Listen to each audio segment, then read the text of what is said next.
그런 말이 있죠. 홍수 속에 오히려 마실 물이 없다.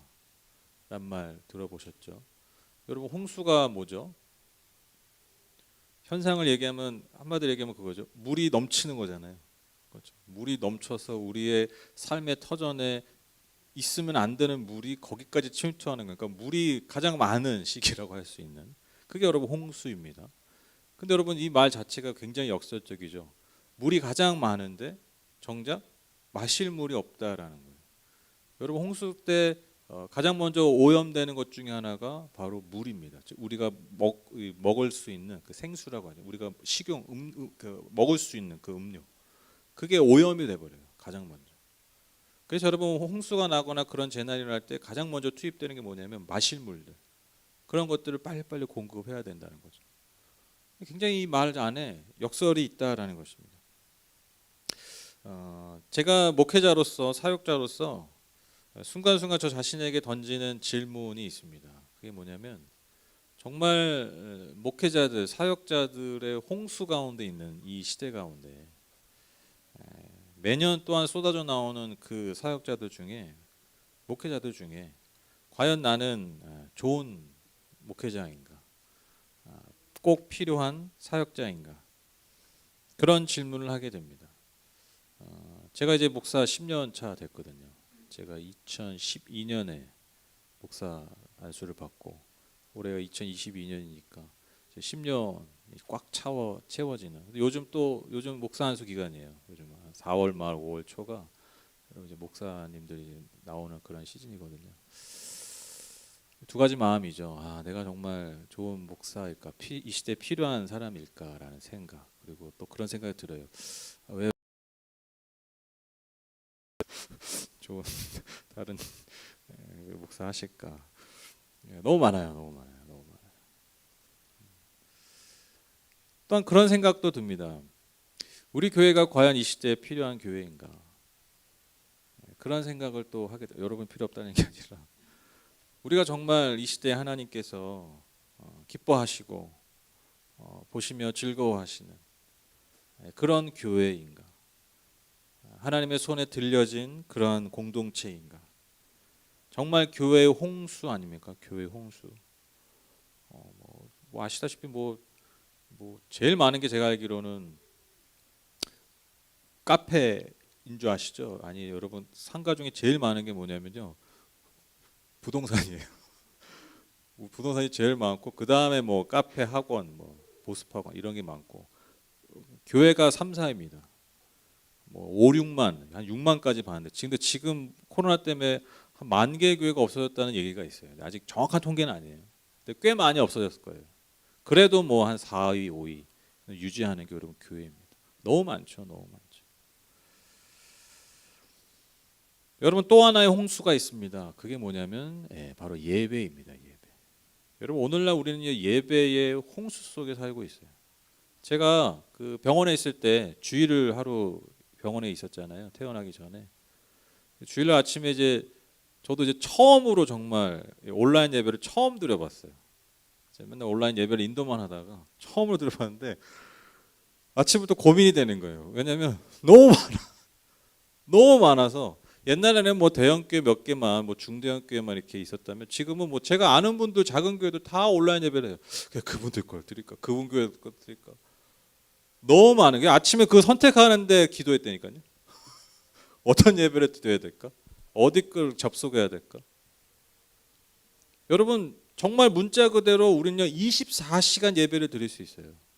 언제 어디서 뭐 TV를 틀어도 케이블 TV도 나오죠. 여러분 인터넷 컴퓨터로도 볼 수 있죠. 여러분 손에 들고 다니시는 이 모바일 폰으로 여러분 언제 어디서든 우리가 예배할 수 있습니다. 심지어 여러분 코로나라는 이 상황을 통과하면서 여러분 중대형 교회만 하던 예배 온라인 예배가요. 정말 저희와 같은 작은 교회도 지금도 우리 온라인으로 같이 하잖아요. 그러니까 거의 대부분의 많은 교회들이 이제 온라인 예배를 같이 들을 수 있는.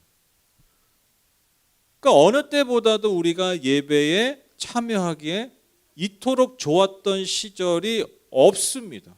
예배하기 이렇게 편하고 이렇게 좋은 시절이 없어요. 그런데 여러분 우리 스스로에게 우리 모두에게 여러분 반드시 저는 던져야 될 질문이 바로 이것이라고 생각합니다. 어느 때보다도 어느 시절 어느 시대보다도 예배하기 좋은 이 때에 이 시절에 우리는 과연 예배하고 있는가? 예배하기는 너무나 좋은 시절인데 우리는 과연 정말 예배하고 있는가?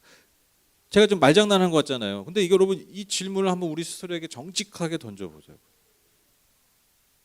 그러면 여러분 고민할 수밖에 없습니다. 저는 솔직히 제가 내린 결론은 그거예요. 예배하기 너무 좋은 시절인데 사실 예배하기 정말 어려운 시절이에요.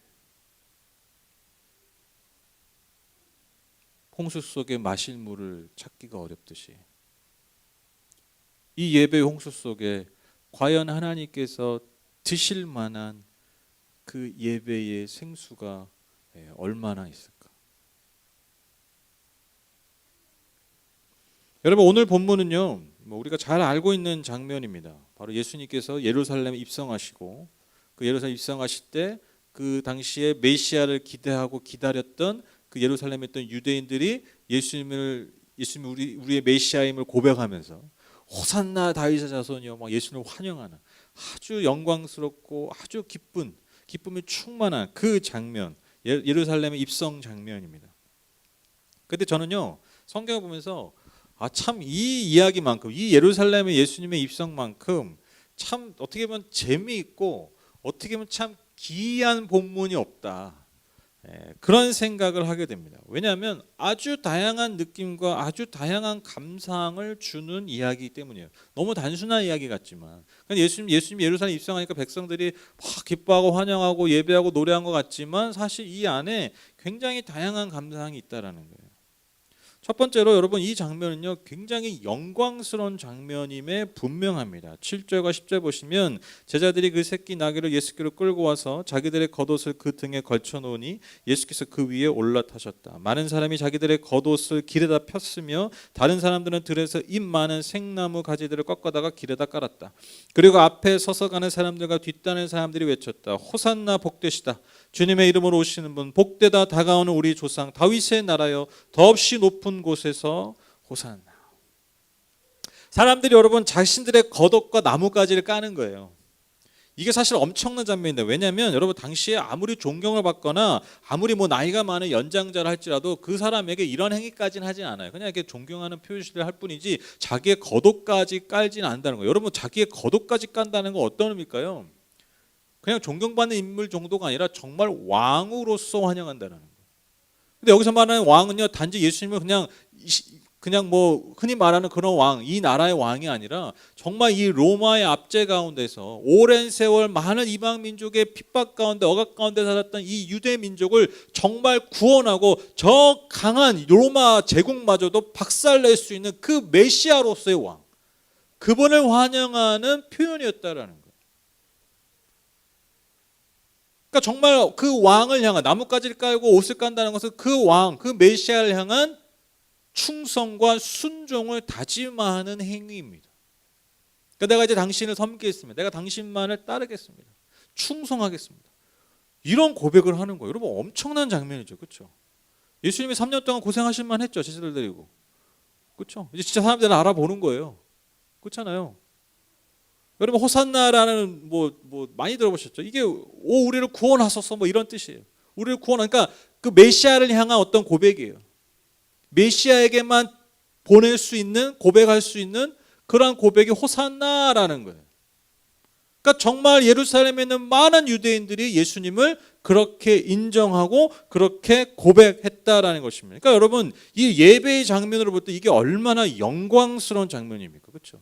어떻게 보면 그냥 단순하게 보면 예수님께서 지난 그 30여 년의 생활, 삶, 그 어떻게 보면 좀 고난도 겪고 갈등도 겪었고 그런 모든 과정이 이 장면에서 정말 하나님 앞에 영광이 되고 예수님이 정말 영광스러워지시는 장면이에요. 그런데 여러분 또한 역설적으로 굉장히 재미있는 웃기는 장면이기도 합니다. 왜냐하면 그렇게 유대인들이 찬양하고 높였던 있던 그 예수께서, 그 메시아 되신 예수께서 지금 뭘 타고 들어가시는 거예요? 나귀 새끼를 타고 가시는 거예요.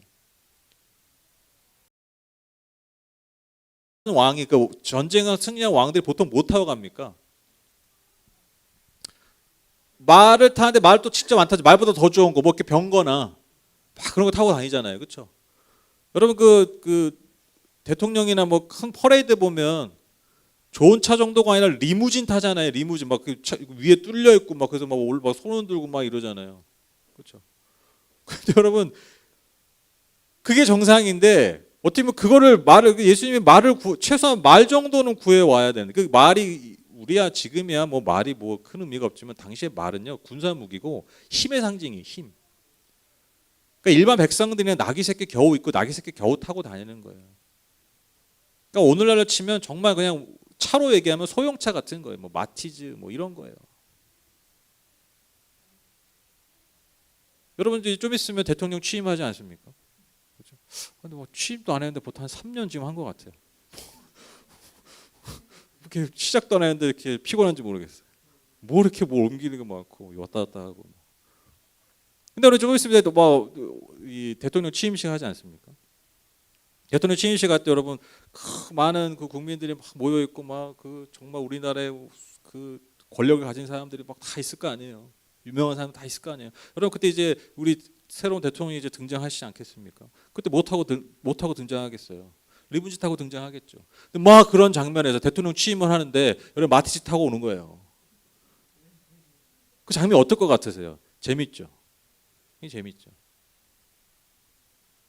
근데 여러분 이게 의도적인 거죠. 예수님이 예루살렘 입성하기 전에 특별히 제자들에게 부탁하신 거잖아요. 요구하시는 거예요. 뭐냐? 야, 마티즈 하나 좀 구해와라. 특별히 나귀 새끼를 구해와. 나 그거 타고 들어갈 거야. 그러니까 이게 무슨 의미겠어요? 메시지가 있는 거예요. 의도적으로 선택하신 거예요. 즉 사람들이 원하는 그런 메시아의 모습이 아니라 예수님이 왜 내가 지금 예루살렘에 오는지 그 나귀 새끼를 통해서 아주 의도적으로 그 메시지를 사람들에게 보여주신 거죠. 그런데 중요한 건 사람들은 그것을 알지 못했다라. 그래서 여러분 이 장면이 굉장히 영광스러운 예배의 장면이기도 하고 어떻게 보면 되게 기이하고 웃기는 장면이기도 하는데 그래서 사실 이 이야기는 굉장히 슬픈 장면입니다. 왜 슬픕니까? 저 많은 무리들이 나를 인정하고 있는, 나를 높이고 찬양하고 있는 저 수많은 무리들, 그리고 나를 따랐던 그 제자들이 이렇게 나를 높이고 이렇게 나를 높여 소리 높여 찬양하고 있지만 사실 어느 누구도 이 장면에서 예수님을 아는 사람은 아무도 없었다라는 거예요.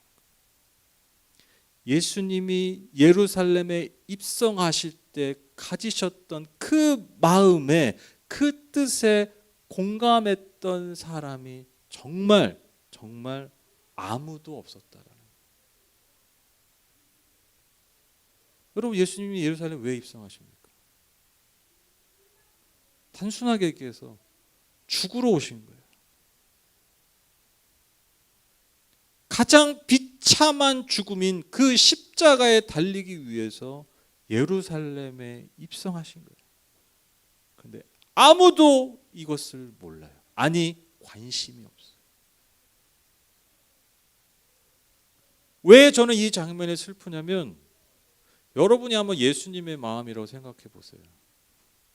사람들 그렇게 나를 높이고 찬양하고 호산나 부르고 제자들도 막 기뻐가지고 얼마나 흥분했겠어요. 사람들 우리 이렇게 환영하는구나.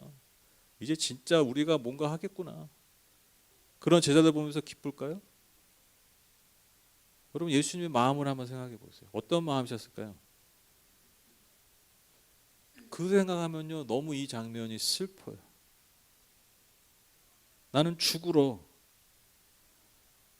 나는 하나님의 뜻을 이루기 위해서 이 땅에 이 예루살렘 성에 왔는데 단 한 사람도 내 마음을 알아주는 사람이 없는 거예요. 아니 관심조차 없는 거예요. 전혀 반대로 나를 이해하고 있는 거예요.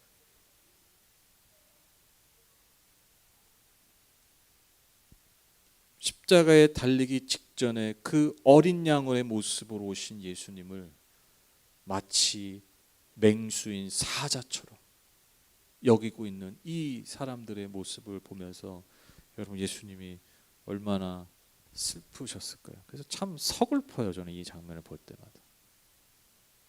우리가 여러분 살다 보면 가끔 되게 상처받고 되게 그럴 때잖아요. 막 차 안 타주고 그럴 때 그럴 때잖아요. 그러니까 별거 아닌데 내 마음 조금 몰라주고 그럴 때 되게 속상하잖아요. 그렇죠? 되게 속상하죠. 그렇죠? 다 그런 경험 있으시죠? 뭐 대단한 거 아니죠? 네, 대단한 거 아니죠. 뭐 아침에 뭐 누가 그러더라고요. 뭐 차 안 타줬다고 막 삐지기도 하고. 그게 인간이에요. 다 똑같아요. 별거 아닌 건데 내 마음 잠깐 못 알아줬다고 막 하루가 막 우울하고 속상하고 뭐 어떤 분은 이제 몇 날 며칠 가고 몇 년이 지나고 또 그 얘기하고 그렇죠? 대단한 거 아니죠 사실. 대단한 거 아니에요 사실. 그러니까 내 마음 몰라줬다는 그 순간 그 포인트.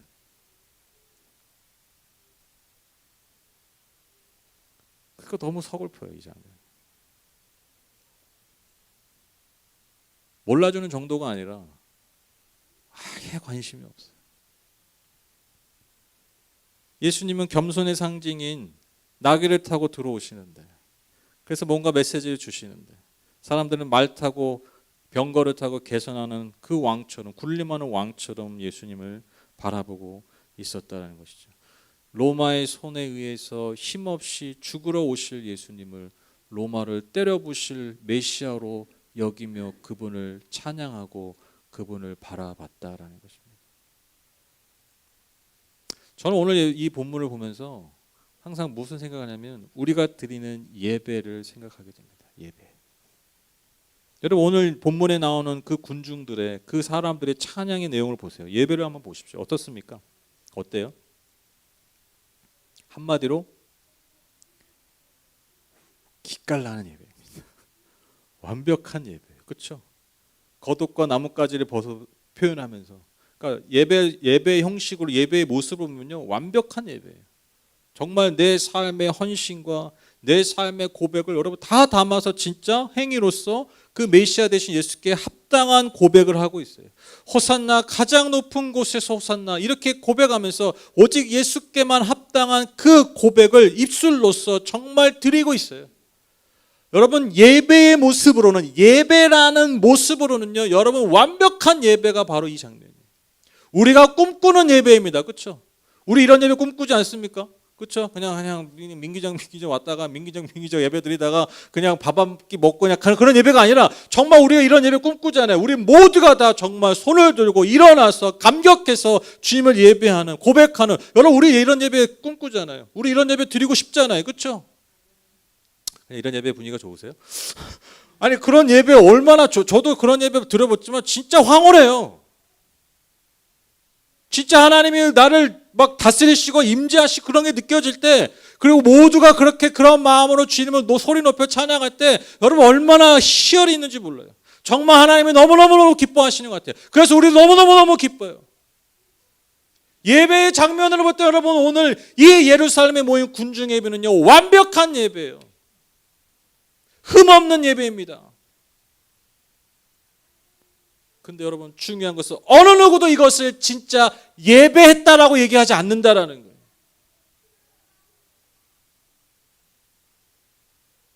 완벽한 모습과 형태와 고백의 예배지만 여러분 어느 누가 이 예배의 장면을 가지고 이들이 진짜 하나님을 예배했다, 예수님을 예배했다라고 말하는 사람이 있습니까?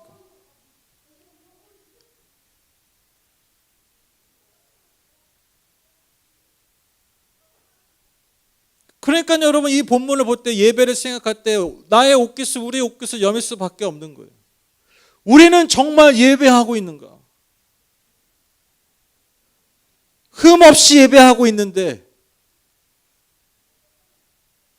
걸리적거리는 거 없고 거슬리는 거 없고 누가 봐도 참 잘 고백하고 참 잘하고 있는데 우리는 과연 예배하고 있는가?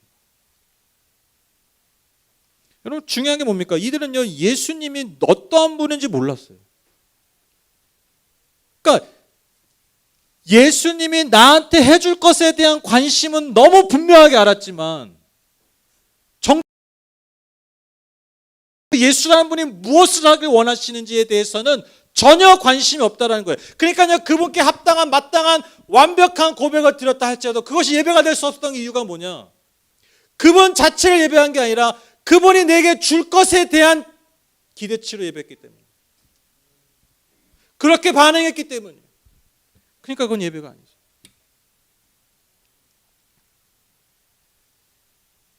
제가 이렇게까지 표현해 봤는데 그들은요, 예수님을 정말 메시아로 고백하고 찬양하고 예배한 게 아니라 내가 뜻하는 바, 내가 원하는 바를 줄 것으로 여겼기 때문에 그를 메시아로 불러준 거예요. 예배해 준 거예요. 이 표현이 참 저는 제가 쓸 때마다 참 이게 뭐 이렇게 이상한 감정에 사로잡히는 게 뭐지? 예배를 해줬어요.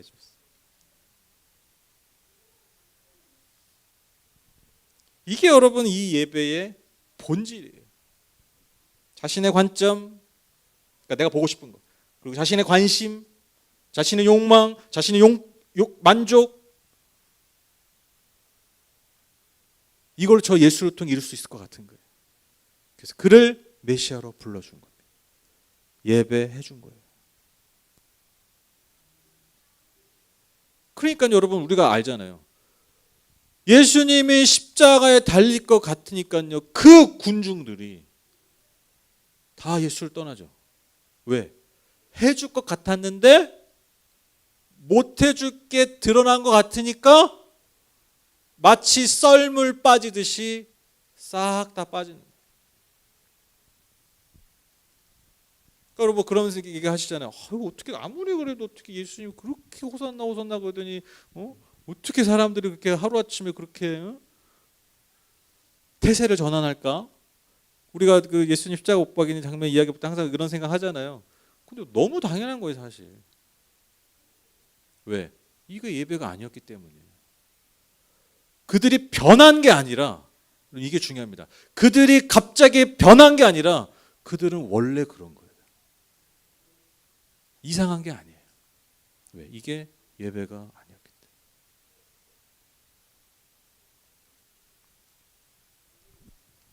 그래서 여러분 진짜 예배라는 것은요, 여러분 어디서 시작되냐면 하나님을 아는 것에서 시작됩니다. 예수님을 아는 것에서 시작되는 거예요. 예수님이 어떠한 분이신지, 하나님이 어떠한 분이신지 그것을 알 때 여러분 진짜 예배가 됩니다. 여러분 제가 맨날 얘기하는 게 그거잖아요. 맨날 여러분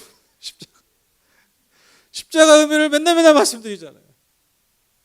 지겹죠?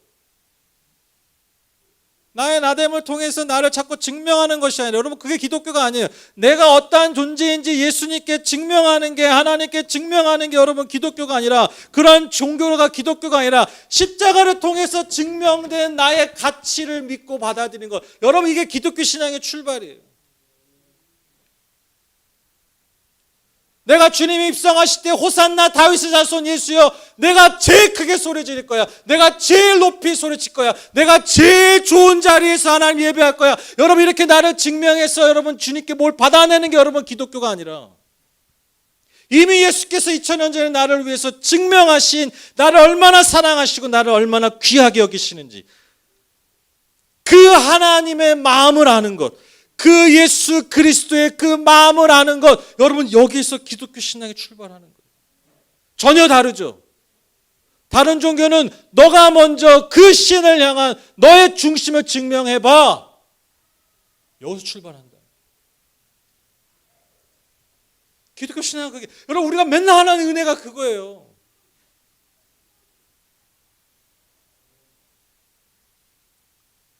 여러분 뭐 말씀 듣고 아유 목사님 뭐 은혜 받았습니다. 뭐 우리 교회 그런 얘기 잘 안 하지만 제가 열심히 하겠습니다. 생전 우리는 그런 얘기 안 해요. 그냥 목사가 설교하는 거고 뭐. 여러분 그런 얘기 하시잖아요. 예배 드리고 오늘 예배 은혜 받았다. 은혜 받은 게 뭐예요?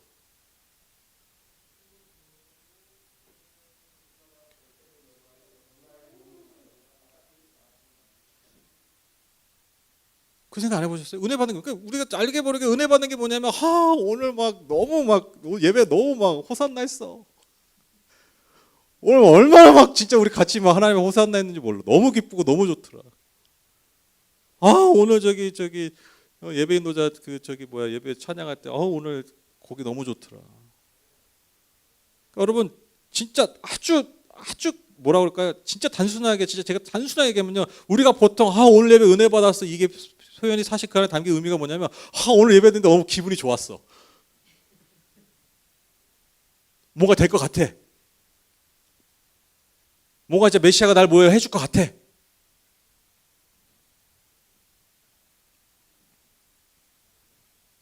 은혜 받는 게 뭡니까? 다시 이걸 깨닫는 거예요. 다시. 우리가 살고 있는 이 세상은 끊임없이 나를 증명하라고 하잖아요. 끊임없이 나의 존재를 증명하라고 하잖아요. 너가 어떤 존재인지. 심지어 여러분 교회에 와서도 예배당에 와서도 종교의 그 모든 신 앞에 가서도 늘 우리는 자신을 증명하라고 하잖아요. 네가 어떤 존재인지. 네가 복을 받을 만한 존재인지.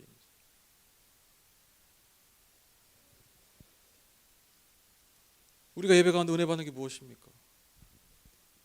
나의 나됨이 아니라 예수를 통해서 나의 존재가 다시 인정되고 다시 회복되는 거. 여러분 그게 은혜 받은 거예요. 그게 은혜예요, 은혜. 그러니까 여러분 예배가 무엇입니까? 신 앞에 나를 증명해서 내가 복을 받을 만한 존재임을 증명하는 것이 여러분 예배가 아니라 이미 나에게 주신 그 복, 이미 나에게 주신 그 은혜의 기쁨과 감사함으로 반응하는 것, 고백하는 것. 여러분 이게 예배예요. 그게 기독교의 예배. 복은 우리가 원하는 복은 복은 원하죠. 그래도 그 복은 그러한 예배자에게 부어주시고 흘려보내시는 그냥 부산물에 불과해요. 그걸 우리가 경험해야 돼요. 진짜 그걸 경험해야 돼요. 내가 진짜 예배했더니 복을 구한 게 아니라 그냥 주님께 예배했더니 이미 내게 주신 은혜에 반응하여 예배했더니 내 삶의 순간순간 내 삶의 흔적흔적 하나님이 내 삶에 은혜를 주시고 더한 복을 주셨다. 이게 간증이에요. 이게 간증. 내가 신 앞에 나를 증명했더니 내가 호산나 가장 소리 높여 불렀더니 예수께서 나에게 복을 주셨다. 이게 여러분 다 결국엔 다 무너지고 쓰러진 간증자들의 고백이에요. 여러분 그런 간증 여러분 다 세월이 지나면 다 이끼 끼고 낙엽 끼고 썩어버리잖아요. 왜? 거기에 은혜가 아니라 나의 증명이기 때문에.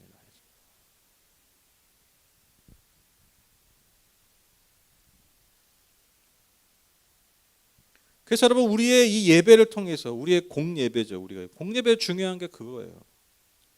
우리가 공예배를 정말 소중히 여기고 우리가 공예배를 함께하면 함께 드리는 예배를 정말 우리가 지켜나가고 소중히 여겨야 되는 이유가 바로 여기에 있습니다. 무엇입니까? 이 예배를 통해서 우리가 그 주님을 그 은혜를 알아가는 거예요. 놓치지 않는 거예요. 다시 상기하는 거예요. 다시 회복하는 거예요. 그래서 제가 지금 막 또 예배하기 좋은 시절 설교 제목 예배하고 있습니까? 또 예배 잘 드리라는 얘기구나. 이게 아니에요. 그렇죠? 예배 잘하라는 거나. 그러니까 예배하기 좋은 시절 예배하고 있습니까? 그리고 예배 또 잘하라고 예배 이게 뭐냐면 그러니까 또 나를 증명하라고 이 얘기가 아니에요. 우리가 다시 하나님을 알아야 돼요. 더 알아야 됩니다. 다시 회복해야 됩니다. 그때 여러분 예배가 되는 겁니다. 아무리 여러분 온라인으로 뭐 시설 잘하고 자막을 잘하고 편집을 잘하고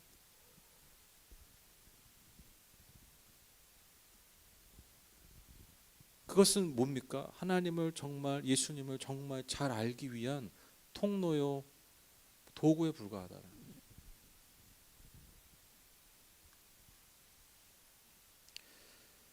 그래서 여러분 진정한 예배는요 한 걸음 더 나아가서 우리의 자신, 우리의 삶을 하나님 앞에 살아있는 제사, 살아있는 제물로 드리는 것이 여러분 예배입니다.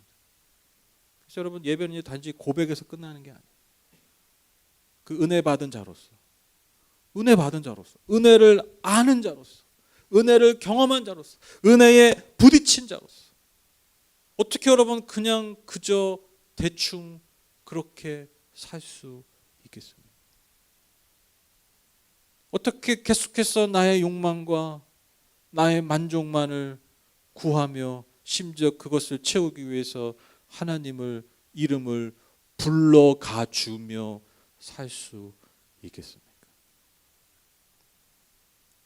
19세기 위대한 설교자인 찰스 스펄전이 이런 말을 했어요.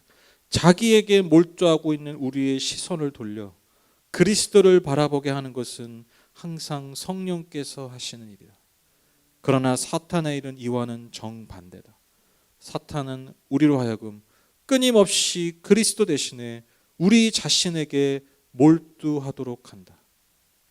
우리 영혼에 안식을 주는 물음은 우리가 어떠한 사람인가가 아니라 예수님이 누구신가이다.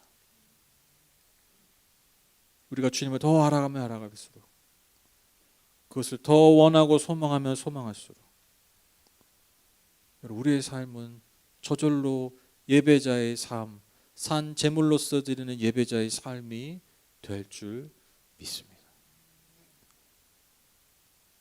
여러분 오늘 본문의 그 군중의 찬양은요, 하나님의 영광을 드러내고 예수를 영화롭게 하는 찬양이 아니라 사실 그들 안에 있는 그들의 마음의 중심에 있었던 그들만의 환상과 그들만의 욕망을 이루기 위한 위장된 찬양이었습니다.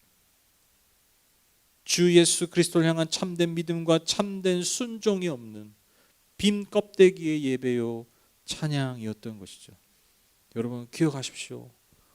하나님은 예배 드려주는 분이 아닙니다. 예배의 삶을 살아주는 분이 아닙니다. 그저 우리에게 주신 그 은혜, 그 구원에 감사하여 그 구원을 은혜 감당할 수 없어 반응하며 그렇게 나아가는 합당한 예배의 모습일 뿐입니다. 그래서 여러분 우리가 함께 좀 소망하면서 우리가 함께 기도하고 또 그렇게 함께 우리가 한 마음을 품었으면 좋겠어요. 우리 예배를 통해서 하나님 정말 주님을 더 알기 원합니다. 주님을 진짜 알기 원합니다. 그래서 나를 향하신 주님의 은혜를 진짜 알기 원합니다. 우리가 그렇게 예배했으면 좋겠어요. 우리의 공예배가 하나님 앞에 그런 예배가 되셨으면 좋겠어요. 제가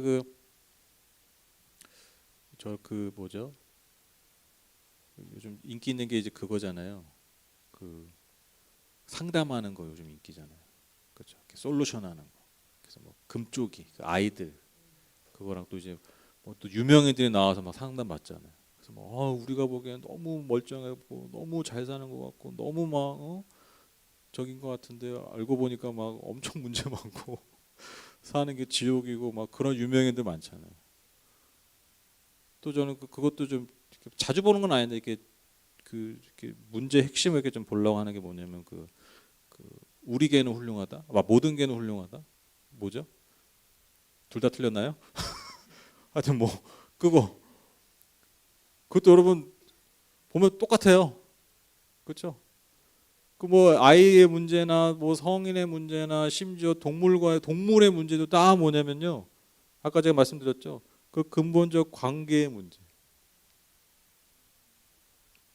근데 진짜 희한한 게 뭐냐면요. 아이들의 문제가 대부분 뭔 줄 아세요? 부모 앞에 자신을 증명해야 됩니다. 그러니까 부모의 기준이 있어요. 그 기준 때문에 예를 들면 그 기준에 이르지 못하기 때문에 때로는 폭력이 나오는 거고, 때로는 언행의 폭력이 나오는 거고, 막 간섭이 나오는 거고 그런 거예요. 근데 똑같은 거예요, 사실. 그 근원으로 가면 뭐냐면 그 부모의 그 기준에 얘가 나를 증명해야 돼. 그것이 애들이 감당을 못하는 거예요. 그러니까 부모와의 올바른 관계가 아니라 그냥 그 친밀함의 관계성에서 뭔가 이루어져 가는 게 아니라 부모가 뭔가 세팅을 해놓고 거기에 애를 맞춰버리니까 아이들과 부모의 관계가 이상해지고 그로 인해서 아이들의 삶에 생동에 문제가 생기는 거예요. 잘 보세요. 그 똑같아요. 프로세스가 과정이 찾아가면 똑같아. 심지어 개도 똑같더라고. 개도 똑같아. 진짜 하나님이 이 생명을 하나님의 형상으로 지으셨다고 그러잖아요. 하나님의 형상이 있다고 그러잖아요. 우리 안에. 그거예요, 여러분. 우리는요, 은혜로 사는 존재들이에요. 하나님의 사랑으로 사는 존재들이에요. 그게 우리의 형상이에요. 그러니까 이거는 교육으로 되는 게 아니야. 그냥 인간으로 생명으로 태어나면 그냥 자연스럽게, 왜 우리는 모든 영적으로 하나님의 그 있기 때문에. 이거 교육을 안 해도 똑같아요. 교육을 안 된다니까. 그냥 태어날 때 응애하는 순간 생겨. 아니, 응애가 아니구나. 이미 수정될 때. 이미 수정될 때 생기는 거야. 그게 하나님의 형상이에요. 하나님의 형상은 인간이 태어나자마자 무너뜨린 거죠.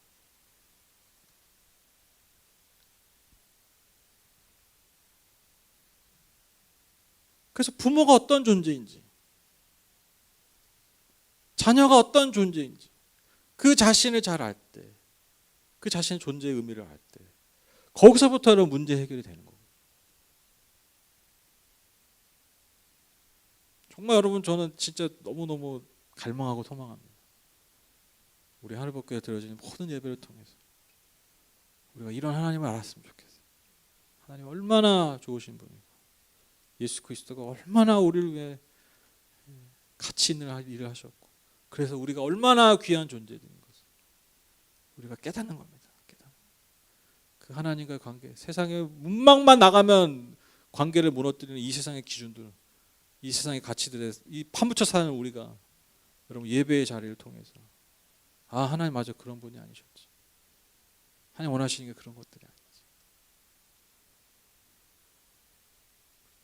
그래서 여러분, 우리 예배가 마치 오은영 박사 같은 우리의 삶의 짐이, 무너진 관계들이, 무너진 내 자아상 회복되는 그런 예배가 되었으면 좋겠습니다. 그래서 너무 당연하게, 여러분, 그렇게 관계가 회복되면요, 너 말 똑바로 해. 너 애들의 표정이 달라지잖아요. 너 웃어. 하루에 한 번에 웃어. 그렇게 안 해도 여러분 애들이 웃어요. 그렇죠? 웃음을 회복하죠. 미소를 찾죠. 그게 뭐예요? 그거에 회복된 거 당연히 반응이 나오는 거예요. 여러분, 예배자의 삶이 마찬가지예요. 산제물을 드리는 사람, 내가 제물로서 드려야지. 막 전투적으로 막 믿음을 고백, 이게 아니라 여러분, 진짜 내 안에 그런 관계들과 그런 은혜들이, 그런 하나님의 형상 회복되면요, 그냥 미소 짓지 않으려고 해도 미소 짓는 거예요. 마치 아이들이 그러는 거죠. 개 망나니 같은 개가 진짜 개 망나니 같은 개가 그게 회복이 될 때 저절로 주인의 말을 잘 듣고 반응하는 것처럼, 따라오면 따라오고, 짖지 말라면 짖지 말고, 그게 뭐예요? 당연한 반응이잖아요. 그게 회복되니까. 산 제물로서의 드리는 삶이 이와 같다라는 거예요. 내가 뭐 결심하고 결단하고 막 진짜 막 한 시간을 막 뜨겁게 기도하면서, 주여 내가 산 제물로서 주 앞에 드리겠나이다, 이런다고 되는 게 아니에요. 되는 게 아니에요. 그래서 여러분, 우리의 삶이 그렇게 하나님 앞에 기뻐 받으시는 그러한 하나님의 자녀들, 하나님의 성도, 그리고 우리 교회 되기를 주님의 이름으로 축복합니다. 이것이 예배 회복입니다. 이것이 예배하는 것입니다. 예배하기 너무 좋은 시절, 우리는 참으로 예배했습니다 라고 고백할 수 있는 저와 여러분 다 되시기를 주님의 이름으로 축복합니다. 우리 같이 찬양하시죠.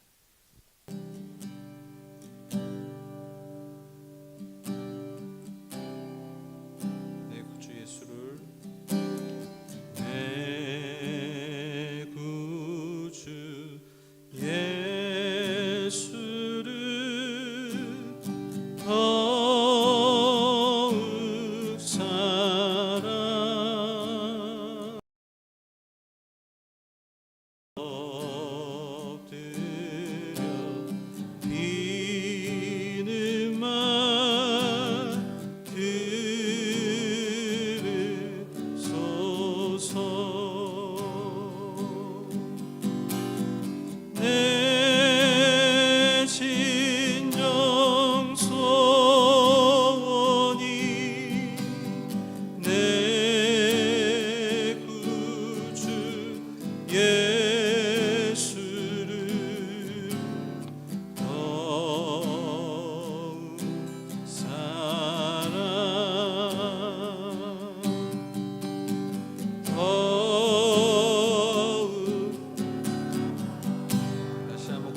기도합니다. 내 구주 예수를 더욱 사랑, 내 구주 예수를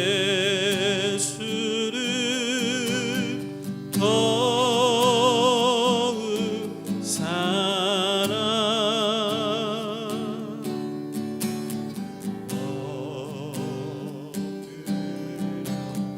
비는 말 들으소서. 내 진정 소원이 내 구주 예수를 더욱 사랑,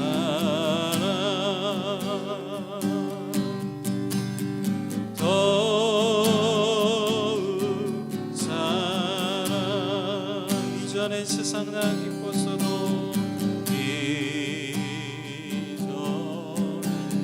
세상 나 기뻤어도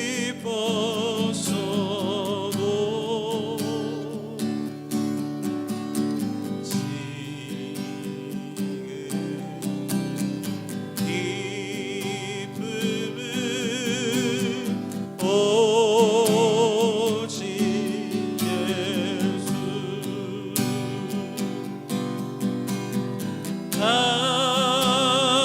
다만 내비는 말 내 구주 예수를 더욱 사랑, 더욱 사랑. 이 세상 떠날 때, 이 세상 떠날 때 찬양하고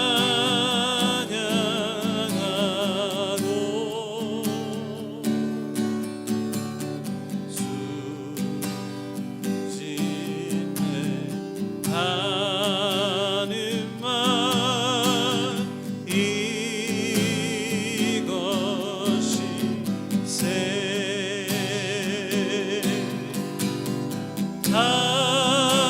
다만 내비는 말 내 구주 예수를 더욱 사랑, 더욱 사랑. 내 진정 소원이